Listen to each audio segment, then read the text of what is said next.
We are very committed to Deshaun as our quarterback. He is our quarterback.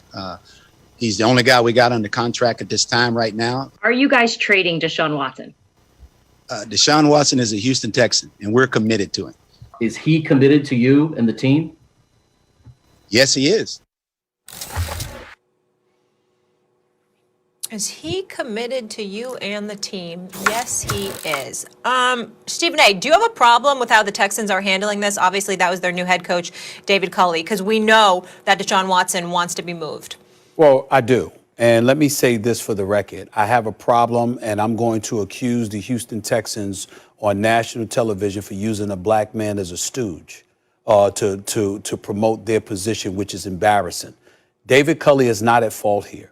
This man busted his tail and worked hard and waited 27 years to become a head coach in the National Football League. If you're the McNairs, if it's Cal McNair, you come the hell on camera and speak. It's your team. You're the CEO. It's your team. Where are you at? Okay? Your new GM, Casario, you come out there and you speak. Okay? To have this coach speaking about Deshaun Watson, and I'm quite sure he had a press conference. Why is he talking to the media right now, Max? What purpose does it serve? He just got there.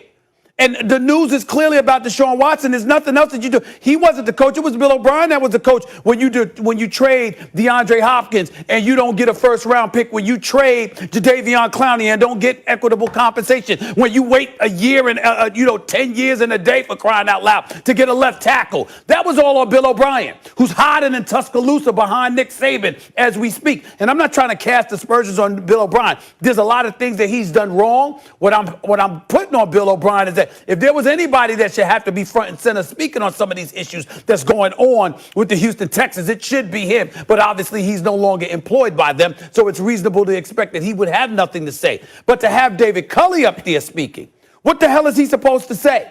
This man's happy to have the head coaching job. He waited 27 years to get the job.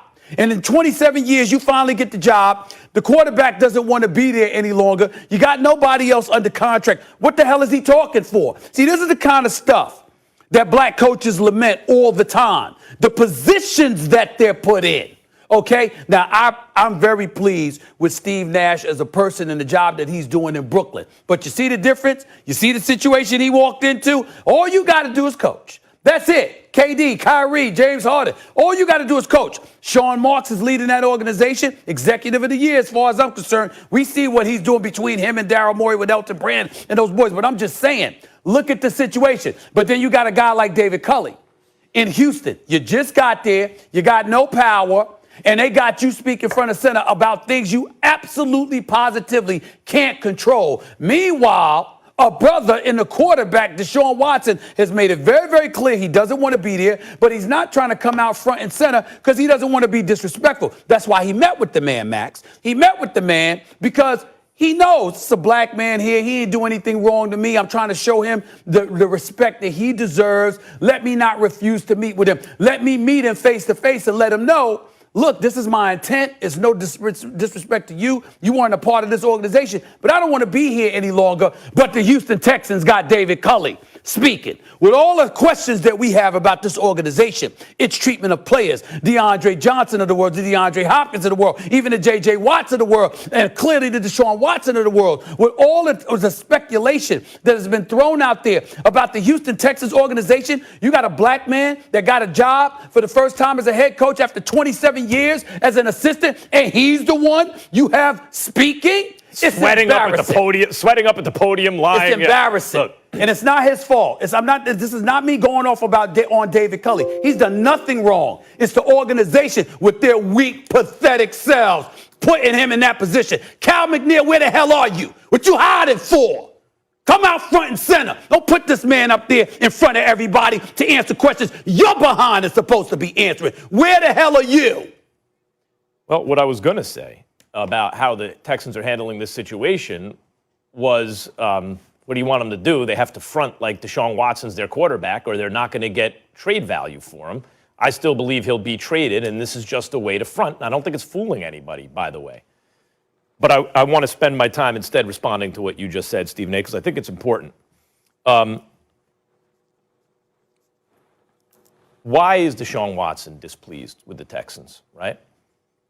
Does it have something to do with Jack Easterby, who is now running the whole show? Cal McNair, the owner, took the team chaplain and eventually put him in charge of the whole thing. The team chaplain. Right. I mean, that's fine. You might have, as I said, an awesome dentist. But if you're on trial for your life, maybe hire an attorney, not the dentist, right? Yes. Might be an awesome chaplain. He's horrible so far at running a team.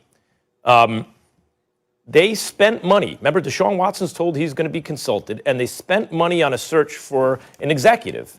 And the search firm came back with some candidates, and some of them were people of color. And Cal McNair decided, nope, we're going to take Nick Caserio. That's who I want. Against the advice of the firm that they hired and spent money on, and without consulting Deshaun Watson, they just went ahead and did that. And then they hired David Culley, which, from where I'm sitting, is transparent.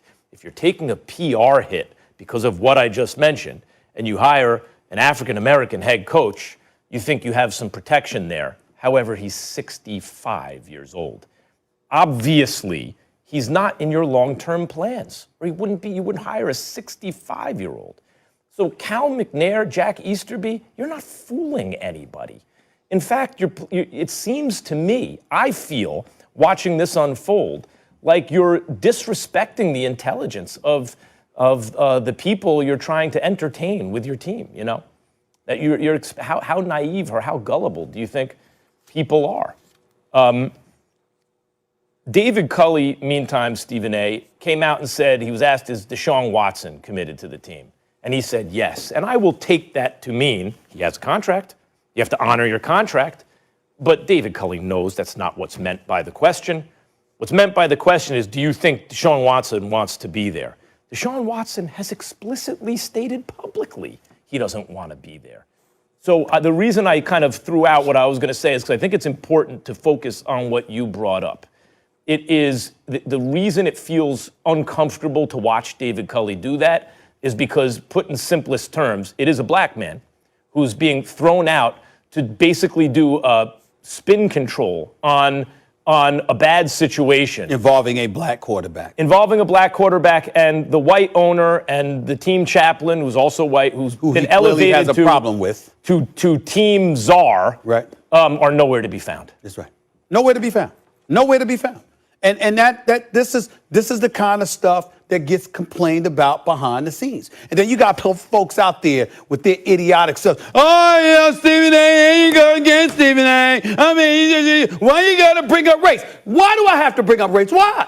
Just answer, instead of asking me that question, ask yourself that question. Why do I have to bring it up?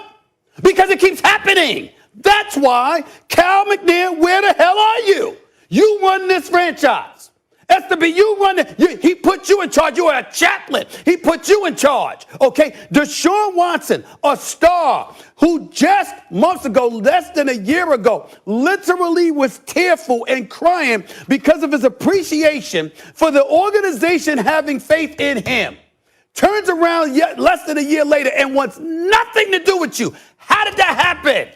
How is that a question for the coach that just arrived after 27 years as an assistant? He's a first-time head coach. Even a GM, you got him there. He just arrived. It's not his fault. Where is Kyle McNair? You run the team. You gave the contract. This man said he wants nothing to do with you. And oh, by the way, I didn't even bring up the fact that even though it's two different positions, and even though J.J. Watt was a model citizen and an all-pro, perennial all-pro defensive player of the year 3 times over, the man walked into your office and said, I don't want to be here any longer. And they said, sure, you can leave. Well, but Deshaun Watson, look, bro. Well, because he's much more valuable to the franchise. I would say this. What that indicates, the J.J. Watt thing shows me J.J. Watt didn't want to be there. DeAndre Hopkins probably got hard feelings, you would imagine, right? Right.